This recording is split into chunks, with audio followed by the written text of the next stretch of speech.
One. Hey, welcome. I am Dr. Paul Dyer. Welcome to Bridges Live, and you're live here on all your podcast channels, iHeart, Apple, Spreaker, wherever you get all your podcast tunes. You can always contact me at drpaulwdyer@gmail.com. Today's Mental Health Monday, as most of you do know, but we're going to talk more about happiness. I think we have an extraordinary woman that's just been moving, and being this political climate, I reached out to her to say, hey, could you come on my show, please, please, please? Me and all my begging and all my getting people on the show, that's what I do. But I'm going to let you introduce yourself, because I've always said it. I sound like I'm a baseball announcer entering the lineup, and I just don't like that. And here is, I don't have the Johnny Carson thing, but welcome. Thank you so much. I appreciate this, Dr. Dyer. I am Mayor Cashenna Cross from the city of Glenarden. So who am I? I am a mayor that's born from a small town in Aberdeen, Mississippi, by way of the United States Air Force. You meet me here in the city of Glenarden. Okay, hold on. As most of you people who know what listen to my show, do you know I'm Army? So I'm going to have to give her a lot of shit being a chair force. So that's just something we do as military people. We give each other ribbing, but thank you for your service. Thank you, and I appreciate your service, sir. I will say that in my time of 20 years serving active duty with the Air Force, the Army was one of my favorite colleagues to work with. So yeah, we can't trust those Marines and those Navy people. They got touching issues. Oh, well, they're in a different environment, that's for sure. No, I did. I had quite a bit of time with the Army in Iraq, where I've served there with the EOD team. So nice. The Army there always was a good family to me, always took care of us, and made sure that we arrived to our destination. 56 convoys outside the wire, always depended on my Army brethren. The Air Force always gave us our one little gun.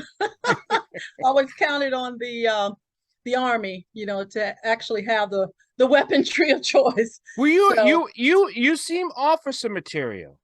I am.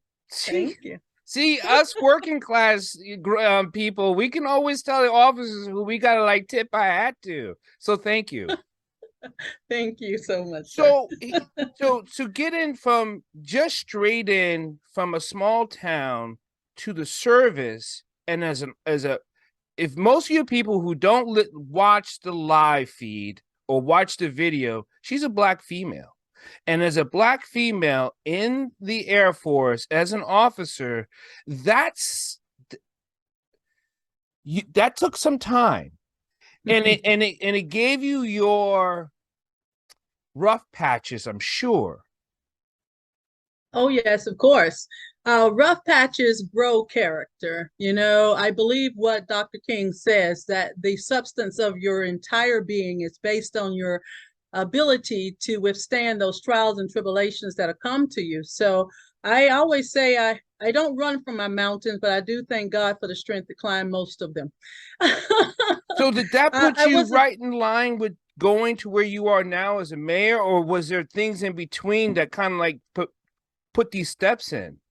Well, I am a political scientist trained from Mississippi State University, international relations specialist out of St. Mary's University in San Antonio, Texas.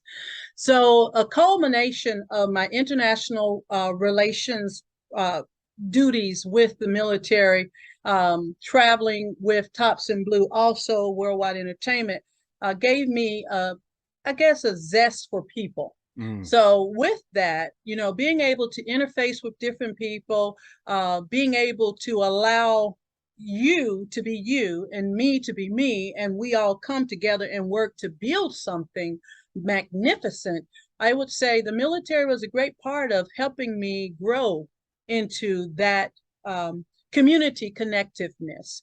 So being a part of the community has always been a dream. If you've been in the military, you roam around every 2 to 3 years. So you really don't lay down those solid roots, but you have family all over the world.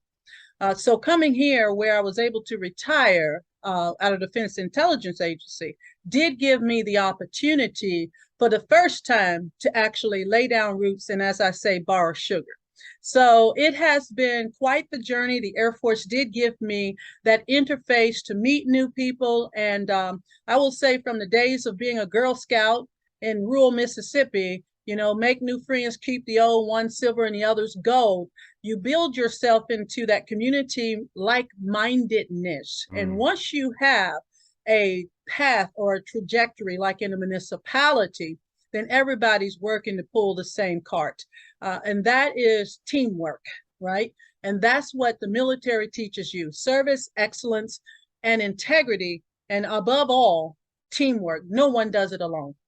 I let me be the first to say it. If no one's ever told you, I've been doing political junkets for a little bit, and most people know I was on Ralph Nader's presidential team, and I've helped people just get into office. Take nothing away from the mayor and Glenarden, but we need to move you to the next level. You are incredible.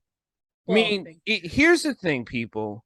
When you see a person who has service in their eyes, and this starts out from being a Girl Scout in rural Mississippi and walking those roads and saying, I'm going to.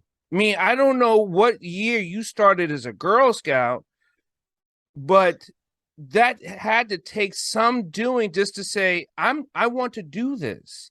And from that to this, you can't stop here at Mayor at Glenarden. I mean, I want to hear the next campaign.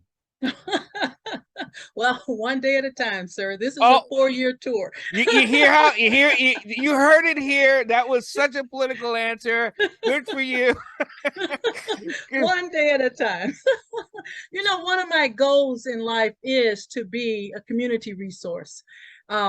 I would always call myself the Air Force's Band-Aid. I swear, every time the Air Force wanted to evolve its mission, they threw my nickname as Cash. They threw cash at it. So, I found myself in an opportunity here to support local grassroots organizations that want to put good on the ground. And as a mayor, I've opened up a door to community resources.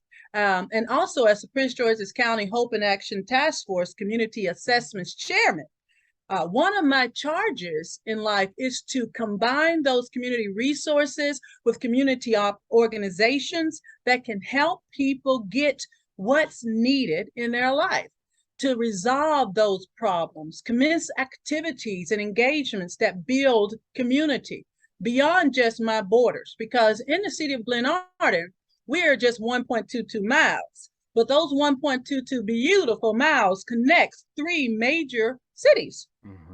So if you look at Annapolis to DC, I mean, even to Aberdeen Proving Ground, all the way as far as even Pennsylvania, you have a lot of traffic that moves through the city of Glenarden by way of 495 and also 704. So we are a major hub, in my opinion, connector in Prince George's County. And because of that, I always say we own the flagship shopping center with the Wegmans and the Costco. So with that, we have an opportunity to interface with the DMV. So it's bigger than just us and our 1.22 miles. So we have to, as a municipality, gain and maintain that community spirit. One of my passion is to help kids get outdoors, get experiences. And we started a camp with the Patuxent Riverkeeper in the Upper Marlboro. So I know we have our 3rd session coming up on the 22nd of August. It's pretty quick. But if you have any kids I'll send you the link offline. If you have any kids that you believe that's able to get there, and that's probably the biggest issue is transportation. But if there's something that we can establish in Glenarden with kids with the Parks Department, with just getting kids to experience new things, right? I would love to help that. So there's always seem to be what's next, but there's got to be things that are right now. So what's going on right now that needs to be addressed, or that you are addressing here in Glenarden, or just in the general vicinity yourself? Like you said, it extends more past your borders. So global health and wellness is a big issue for me. It has been since the start of 2022. And the amount of suicides that we had in Prince George's County and even, across the nation Yeah. is nothing that we should take, a blind eye to. I mean, we really have to take notice that we are coming off of 3 years of isolation. And in COVID, it has left us really mentally challenged in a lot of ways. Communities have lost family members, that were I would say, the staple in their family. If you lose a parent, that's a staple in a family. If you lose a child, then you can see that there again is your heritage, your legacy. So we are addressing mental health and wellness on a grand scheme. And I have been launching programs since the start of this year that, started with the Martin Luther King Peace Gathering, as we had a brush of youth that were, stealing vehicles and going joyriding with them. Gun violence was taking an uptick. And so we created this peace gathering, which involved 5 of our community cities across this district in a peaceful mediation. We actually pulled resolutions that address conflict. We actually did partner with several foundations like the Solid Foundation under Latasha Ward, 4 other municipalities convoyed 78 vehicles across. I mean, it was like back in the days of Martin Luther King, we all bonded together to say no more to this violence, no more to taking a blind eye to the youth disenfranchisement. And in that has led, like I said, a countywide push to not only address our rehabilitation of our citizens that are returning from prison, but also with the state's attorney's office to prevent that recidivism that continues to happen in our communities. And that starts with entrepreneurship opportunities, and that starts with transitional youth opportunities. So I have taken a stance to partner with our local unions to provide apprenticeship opportunities to youth that have decided college isn't for them. And I would say that that is an option. When I grew up, many parents wanted children to go to doctor school, lawyer school, and all of these great professions that cost lots of money. And the gains for it in the end is, an investment of time. Well, in this day and age, with the youth in our current state, there is an opportunity for youth who have decided college isn't going to be their path to actually still make a decent living. And when I say apprenticeship jobs, they can pay you anywhere from 70 to 100,000 if you're an entrepreneur, say HVAC or electrician or water sanitation. Never negate the utilization of those fields, particularly in a community like Glenarden, small community. And we don't nationally in Maryland, we don't have enough tradesmen. We know that. We know that as adults. And we try to push, not try, we have to push that to be filled, because if not, then things don't get billed, things fall lackluster, people are waiting on things. If you don't have enough electricians, you don't have enough pipes people, you don't have enough sheetrockers, then we're worried about how can we get these kids. Well, there's jobs here. We just got to get them trained. And you mentioned something so close to home for me, and that's suicide, right? Now, as a person, I would say I'm always healing through post-traumatic stress disorder, and I'm a neuroscience guy. That's why I got into neuroscience and the brain health and mental health. It's because I, too, almost took my life.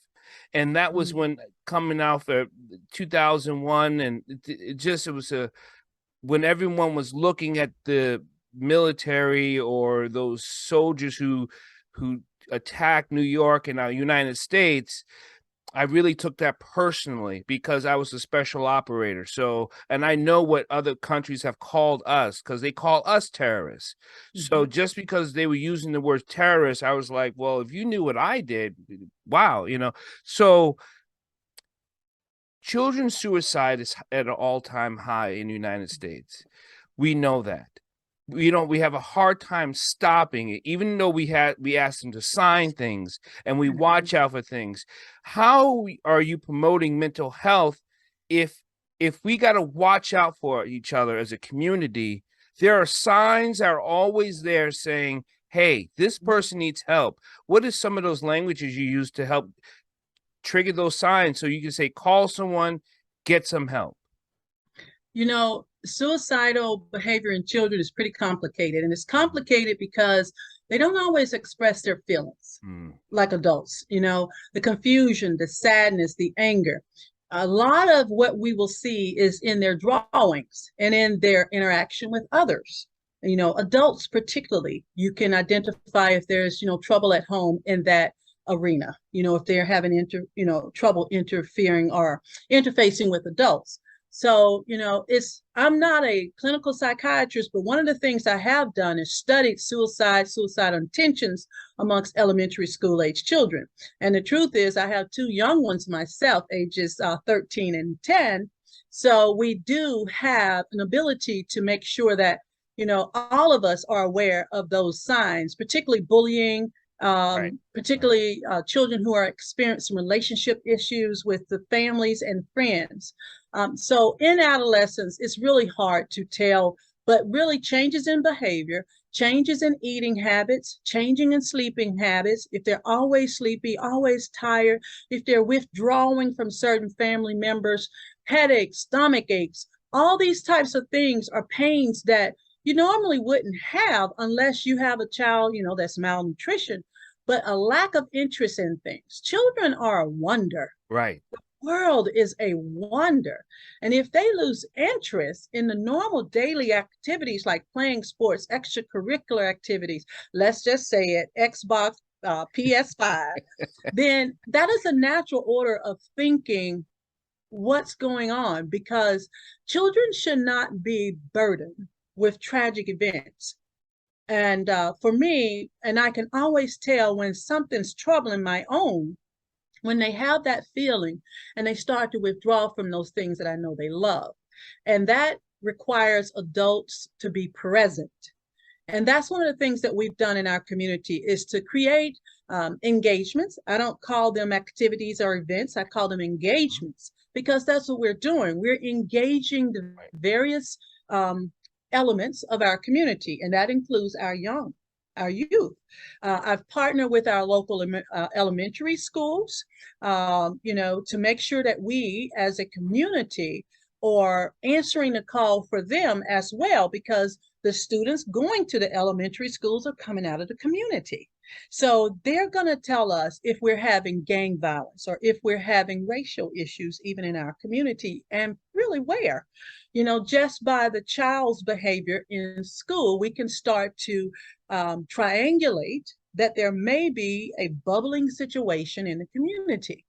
You know, the gang violence, while we don't have a lot of it, but what we have seen is a change in the demeanor of the population that is currently on the ground. Glenarden was a preponderantly African-American city. Right.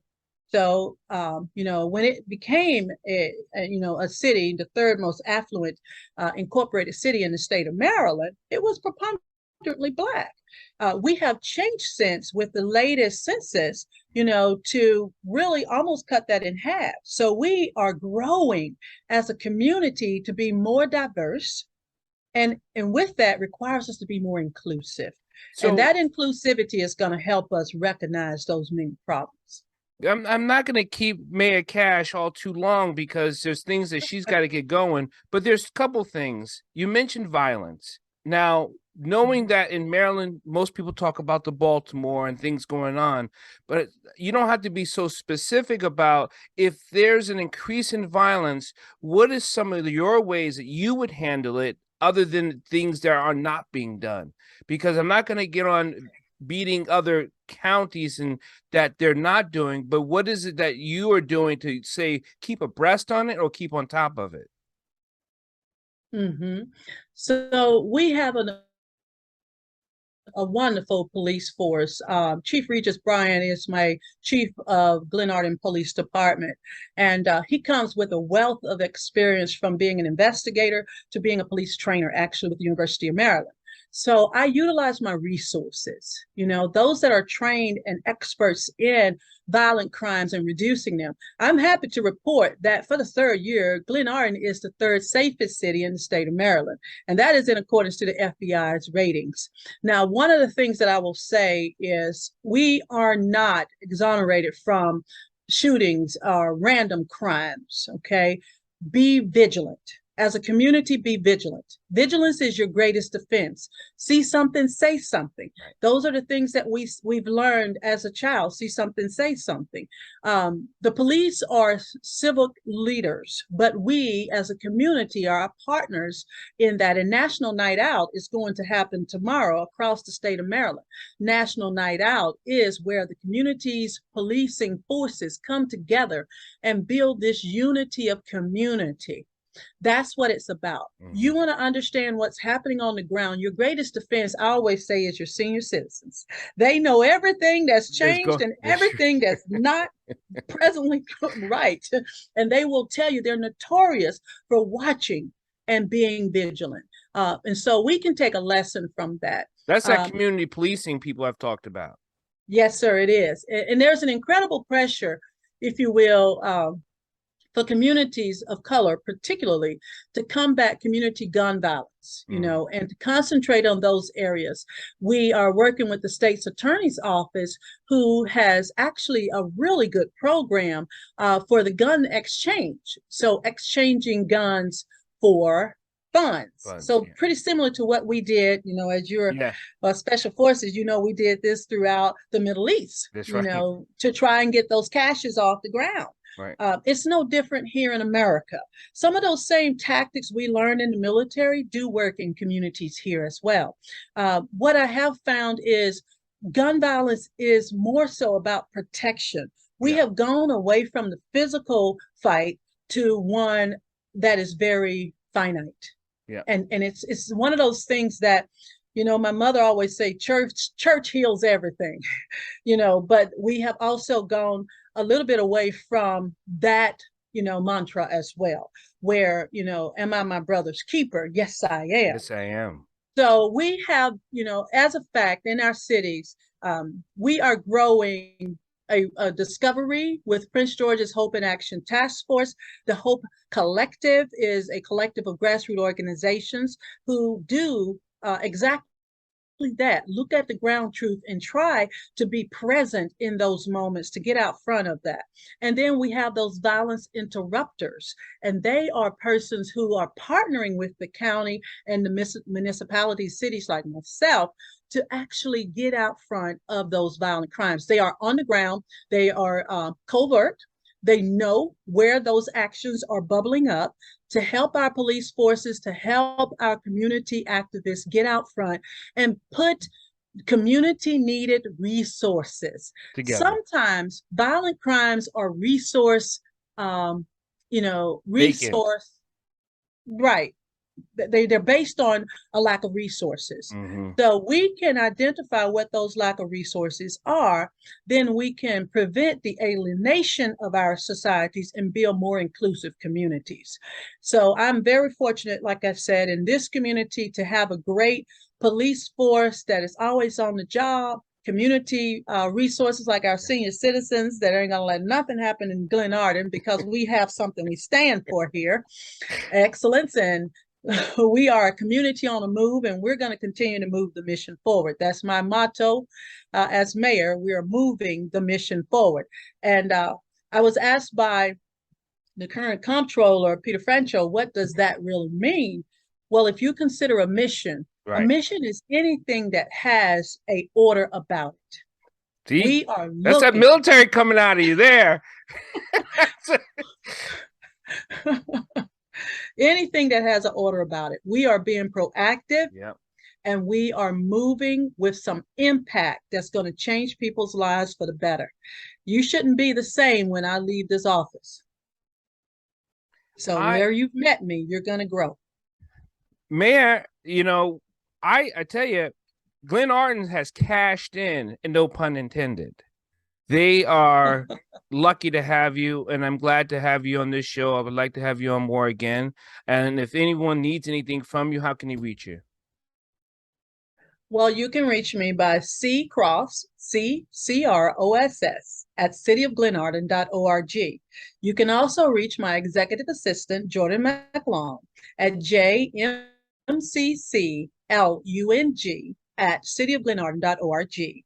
You can reach us there anytime by email is the best way. You can also call and reach out to us through the city website. So cityofglenarden.org has all of our resources and all of our contact information if you forget. cityofglenarden.org. Thank you, Mayor. Thank you. I thank you so much. I love having, and thank everyone for listening to Bridges Live hosted with Dr. Paul Dyer. We will be back again. Always, we have Mental Health Mondays next Monday. We have You Be the Judge, and we have all this talent that we do throughout the week. If you have any questions, comments, or thoughts, just please contact me, and I will reach out to Mayor Cash, and you can link you guys up. Thank you so much, and it was a blessing. Thank you so much. Thank you, sir. It's my honor. Have a good night. Yes, sir. Bye-bye.